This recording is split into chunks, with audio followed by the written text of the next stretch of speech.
दोस्तों, अगर मैं आपसे पूछूं कि मुझे जरा ये बताओ कि अभी के टाइम में आपके कितने इनकम सोर्स हैं, मतलब किन किन तरीकों से आज के टाइम में आप पैसे कमा रहे हो। आई एम प्रीटी श्योर कि मैक्सिमम लोगों का सिर्फ यही जवाब होगा कि यार बस एक ही इनकम सोर्स है, और वो भी हम अपनी जॉब या बिजनेस में इतनी मेहनत करते हैं तब जाकर हमको मिलता है। लेकिन क्या आपको पता है, ऐसा कहा जाता है कि एक एवरेज मिलियनर के पास लगभग 6 इनकम सोर्सेज होते हैं। एंड कोई भी इनकम सोर्स इनमें एक जैसा नहीं होता, सब अलग अलग तरह से काम करते हैं। कोई सोर्स एक्टिवली पैसे बनाता है, कोई पैसिवली, किसी में टैक्स बहुत कम लगता है तो किसी में थोड़ा ज्यादा। तो आज की इस वीडियो में हम यही जानने वाले हैं कि वो कौन कौन से इनकम सोर्सेज हैं जो अमीर लोग अपनाते हैं, ताकि आपको भी ये पता चले कि पैसे कमाने का सिर्फ एक या दो नहीं बल्कि कई रास्ते हैं। तो सबसे पहले आती है हमारी यहाँ पर अर्नड इनकम। लगभग हर इंसान की कमाई की शुरुआत यहीं से होती है। एक छोटे से मजदूर से लेकर एक बड़ी कंपनी के सीईओ, जो भी पैसा सैलरी के नाम पर कमाया जाता है उसको अर्नड इनकम कहा जाता है। यह एक एक्टिव इनकम है क्योंकि यहाँ पर आपको पैसे कमाने के लिए काम करते रहना जरूरी है। मतलब जब तक इसके लिए आप काम कर रहे हो तब तक ही आपको ये पैसा कमा कर देगी। और किसी वजह से अगर आपका काम एक दो दिन के लिए भी बंद हो गया तो आपका पैसा भी आना बंद हो जाएगा। स्टार्टिंग के लिए तो ये इनकम आपके लिए बेस्ट है, क्योंकि ये वही प्लेस है जहाँ से आपने मेहनत करके कुछ कमाना शुरू किया है। लेकिन यहाँ पर ज्यादा लंबे टाइम तक टिके रहना आपके लिए थोड़ा नेगेटिव भी हो सकता है, क्योंकि देखो हर किसी के पास एक दिन में सिर्फ 24 घंटे ही होते हैं, और इन 24 घंटों में आप एक्टिवली कितना ही काम कर लोगे। और ऐसा ना के बराबर होता है कि आपका बॉस आपकी बढ़ती हुई मेहनत देखकर बार बार आपकी सैलरी बढ़ाता रहे। एंड दूसरा बड़ा चैलेंज आता है यहाँ पर टैक्स। अर्न इनकम कमाने वाले इंसान को साल का लगभग 30 से 40% टैक्स लगता है। ये सैलरी के हिसाब से आपकी कम या ज्यादा हो सकता है, पर यह लगता जरूर है। Number 2, profit income. ये इनकम आपको तब मिलती है जब आप कोई प्रोडक्ट या फिर सर्विस बेच रहे होते हो। ये वो स्टेज है जहां आप एक एम्प्लॉय से एंटरप्रेन्योर बनते हो। प्रोडक्ट या सर्विस आपकी चाहे फिजिकल हो या फिर डिजिटल, अगर आप उस चीज को उसके एक्चुअल दाम से ज्यादा बेच रहे हो तो उसमें जो आपका मार्जिन निकलेगा वो आपकी प्रॉफिट इनकम होगी। प्रॉफिट इनकम को आप अपने बिजनेस मॉडल के हिसाब से 2 कैटेगरीज में डिवाइड कर सकते हैं, एक्टिव प्रॉफिट इनकम और पैसिव प्रॉफिट इनकम। अगर आप कोई ऐसा प्रोडक्ट बना रहे हैं जिसमें आपका काम करते रहना जरूरी है तो ये कहलाई जाएगी आपकी एक्टिव प्रॉफिट इनकम। जैसे एग्जाम्पल के तौर पर कोई एक पेंटर है जो काफी सुंदर पेंटिंग बनाता है। अब क्योंकि लोगों को सिर्फ उसकी ही पेंटिंग पसंद आती है तो हर एक पेंटिंग बनाने के लिए उसको खुद ही मेहनत करनी पड़ती है। अगर वो एक दिन भी अपने इस काम से नहीं लगेगा तो उस दिन का उसको पैसा भी नहीं मिलेगा। बट वहीं अगर आपका कोई ऐसा बिजनेस है जिसके लिए आप अपने साथ साथ बाकियों को भी हायर करके अपना काम निकलवा सकते हो, तो आप मान सकते हो कि अभी आपकी पैसिव प्रॉफिट इनकम है, क्योंकि अब यहाँ पर अगर आप एक्टिवली काम नहीं भी कर रहे होते हो तब भी आपको प्रॉफिट बनता रहेगा। Number 3, royalty income. अभी रिसेंटली आपको पता है पठान मूवी रिलीज हुई थी, और पूरे 4 सालों के लंबे टाइम के बाद शाहरुख खान ने एक बड़ी स्क्रीन पर एंट्री ली थी। लेकिन आप ये जानकर हैरान हो जाएंगे कि जहां सलमान खान, आमिर खान और अक्षय कुमार जैसे एक्टर अपनी एक मूवी के लिए भी 100-150 करोड़ तक चार्ज कर लेते हैं, वहीं शाहरुख खान ने पठान मूवी के सिर्फ 40 करोड़ रुपए चार्ज किए हैं, जो कि अगर आप देखो तो बाकी एक्टर्स के मुकाबले ये आधे भी नहीं हैं। लेकिन आखिर ऐसा क्यों? वेल, इसके पीछे एक बहुत ही इंटरेस्टिंग रीजन है। आपको पता है Pathaan movie Yashraj production house की है, तो यहाँ पर दोनों पार्टीज के बीच में एक डील साइन हुई है जिसमें यह मेंशन किया गया है कि अगर मूवी अच्छी चली तो इसके प्रॉफिट का एक बड़ा हिस्सा वो डायरेक्टली शाहरुख खान को देंगे, एंड अगर मूवी नहीं चल पाई या फ्लॉप हो गई तो उनको फिर उसी हिसाब से दिया जाएगा। लेकिन अब तो हम जानते ही हैं कि ये मूवी अच्छी नहीं बल्कि कुछ ज्यादा ही अच्छी चल रही है, एंड शाहरुख खान का प्रॉफिट इससे 100-150 करोड़ तो क्या 400-500 करोड़ तक पहुंचने को है। एंड आगे भी जब तक ये मूवी चलती रहेगी इससे उनको ऐसे ही रॉयल्टी इनकम आती रहेगी। इसलिए गाइस, रॉयल्टी इनकम की पावर।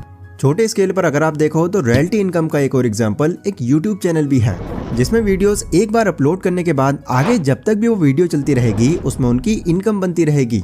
एंड यही royalty income authors, code sellers, singers, ये सभी लोग भी कमाते हैं। बेसिकली आप ये मान सकते हैं कि रॉयल्टी इनकम कम टाइम में ज्यादा पैसे कमाने का सबसे ट्रेंडिंग तरीका है। Number 4 is interest income. नहीं, वो दिलचस्पी वाला इंटरेस्ट नहीं, यहाँ पर इंटरेस्ट का मतलब है ब्याज। ये इनकम सोर्स आज से नहीं बल्कि सदियों से चलता आ रहा है। हर दूसरी सोसाइटी में आपको एक ऐसे लालाजी मिल जाएंगे जो अलग अलग लोगों को अपना पैसा देकर उस पर ब्याज लेने का काम करते हैं। लेकिन अगर आप एक नॉर्मल पर्सन हैं एंड आपको भी अपने पैसों के ऊपर इंटरेस्ट इनकम कमानी है तो आपके लिए ये और भी कई रास्ते हैं। पहला, आप सेविंग्स अकाउंट में पैसे डाल सकते हो, जहाँ से आपको हर साल 4 से 6% का इंटरेस्ट तो मिल ही जाएगा।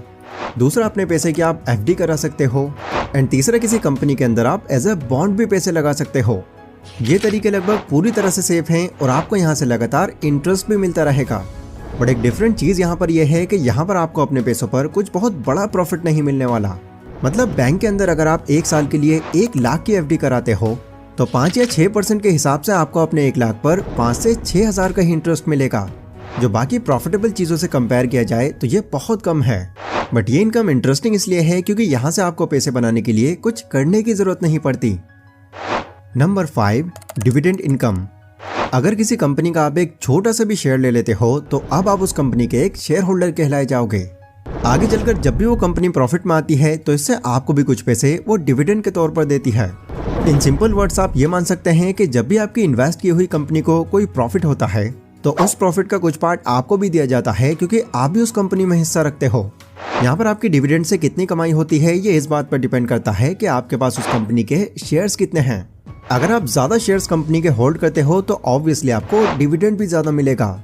लेकिन अगर आपको इन चीजों आपको इन्वेस्ट क्यों करना चाहिए, इन्वेस्टिंग करने के कितने तरीके हैं, म्यूचुअल फंड क्या है, IPO क्या है, हर वो बेसिक इन्फॉर्मेशन जो इस मार्केट में उतरने से पहले आपके लिए जानना बेहद जरूरी है। एंड अच्छी बात यह है कि इस कोर्स को परचेज करने के लिए आपको पैसे खर्चने की भी जरूरत नहीं है। ये कोर्स आपको 6 रेंटल इनकम, नाम से ही आपको पता चल गया होगा कि ये इनकम आपकी रेंट यानी कि किराए से बनती है। लेकिन जब भी हमारे माइंड में रेंट का नाम आता है तो सबसे पहले हमारे माइंड के अंदर एक घर की पिक्चर आती है, एक ऐसा घर जिसको हमने किराए पर दे दिया है और वहां से अब हमको रेंटल इनकम आ रही है। पर मैं आपको बता दूं कि रेंटल इनकम कमाने का सिर्फ यही तरीका नहीं है, काफी सारे ऐसे तरीके हैं जिससे आप इस इनकम का डायरेक्टली फायदा उठा सकते हैं। जैसे फॉर एग्जाम्पल आपने एक नॉर्मल कार खरीदी और उसको एक टैक्सी के तौर पर किसी और को चलाने दे दी, तो यहाँ से भी उस कार का जो दिन का किराया बनेगा वो भी आपकी रेंटल इनकम में आएगा। इसके अलावा आपने अपने आसपास में कई ऐसे बोर्ड लगे देखे होंगे जहाँ पर अलग अलग तरह के instruments like camera, computer, bike, guitar, tents और यहाँ तक कि शादी की शेरवानी तक किराए पर मिलती हैं।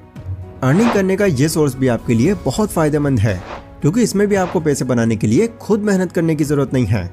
बट चैलेंज इसमें बस आपको यहाँ पर यह है कि जिस भी पर्सन को आप अपना सामान रेंट पर दे रहे हो, पहले ही आपको ये आइडेंटिफाई कर लेना है कि वो एक जेन्युइन इंसान है, भरोसे लायक इंसान है, वरना बिना ज्यादा जान पहचान के आप फ्रॉड का शिकार भी हो सकते हो। तो ये थी गाइज वो 6 इनकम सोर्सेज जहाँ से अमीर लोग काफी पैसे बनाते हैं। इनमें से जो भी आपको अपनी सिचुएशन के अकॉर्डिंग ज्यादा सूटेबल लगे आप उसे जरूर ट्राई करें, ताकि आपके पास भी सिर्फ एक नहीं बल्कि मल्टीपल इनकम सोर्सेज हों। बाकी अगर आप कुछ ऐसी स्किल्स सीखना चाहते हैं जो आपका करियर सिक्योर कर दें तो राइट वीडियो पर क्लिक करें, और अगर आप अपने सेल्फ कॉन्फिडेंस को बढ़ाकर लोगों के सामने कूल दिखना चाहते हैं तो लेफ्ट वीडियो पर क्लिक करें। तो मैं मिलता हूँ आपको आगे इन्हीं वीडियो में, तब तक के लिए